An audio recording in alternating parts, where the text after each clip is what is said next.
Pinapamadali ng Senado ang DSWD na maglabas ng guidelines laban sa mga politikong nakikialam sa distribusyon ng ayuda. Ngayong papalapit na ang barangay at SK election sa Nobyembre, hindi raw dapat gawing pamumulitika ang pondo ng bayan. Yan ang agenda report ni Hana T. Hindi pa rin tapos ang DSWD sa pagbuo ng guidelines pagdating sa pagbabawal sa mga epal na politiko sa pamimigay ng ayuda. Una nang isinama sa 2026 budget ang anti-epal provision para maiwasan na raw ang presensya ng mga opisyal kapag may aid distribution. Dito inuutusan ng mga ahensya gaya ng DSWD na magsagawa ng guidelines para sa implementation nito. Kailan lalabas yung new guidelines?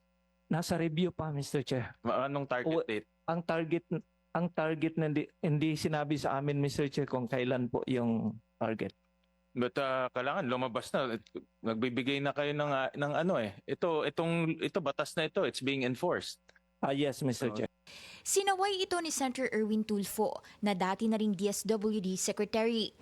Nangangamba siyang baka maglitawan ng mga politiko sa aid distribution, lalo na't barangay and SK elections na sa Nobyembre. Bilis-bilisan ho ninyo para ma-implement na ho yan kasi hindi po sabing review ng review. Ilang pahina ba yan? 1,000 pages po ba yan? It has to be implemented na because election is around the corner ng barangay. Diyan po yung matinding kinakatakot po ng mga kababayan natin, baka maabuso yung mga assistance sa pinapamigay ninyo. Sa kabila nito, siniguro ng DSWD na bawal na ang lahat ng paraphernalia, jingle o pagsayaw ng mga politiko at iba pang forma o presensya nila sa cash assistance programs, kabilang ang AICS o Assistance for Individuals in Crisis Situation. Gustong i-institutionalize ng Senado ang AICS para raw magtuloy-tuloy ang pamimigay ng ayuda sa publiko. Nasa forma ito ng cash o kaya na may medical, transportation, food at iba pang professional assistance na dadaan sa assessment ng DSWD.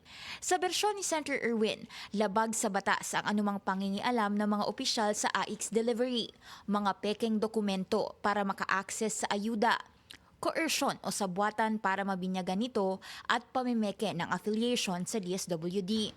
Ilan sa penalties ay pagkakakulong lang about 6 months o kaya na may suspension. Naging mainit sa mata ng publiko ang AICS at iba pang ayuda dahil sa naunang paratang ng ilang mambabatas na tila naging soft pork daw ito para gamitin sa mga political motive gaya ng impeachment. Gustong isulong sa Senado na limitahan na lang sa ID at hospital bill ang requirement para makakuha ng ayuda, mapa-middle class man, mayaman o mahirap ang isang individual. Hindi mo na kailangan ng mga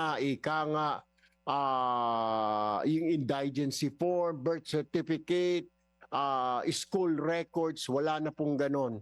Kung kailangan mo naman dahil namatayan ka, yun na lamang pong bill po ng punerarya at ID. So far, suportado ng ilang komisyon at ahensya ang pagsusulong ng AICS Act, gaya ng TESDA at National Anti-Poverty Commission, at bubuo na ng Technical Working Group ang komite ni Tulfo para pag-usapan ito. Para sa agenda, Hana T, Bilyonaryo News Channel.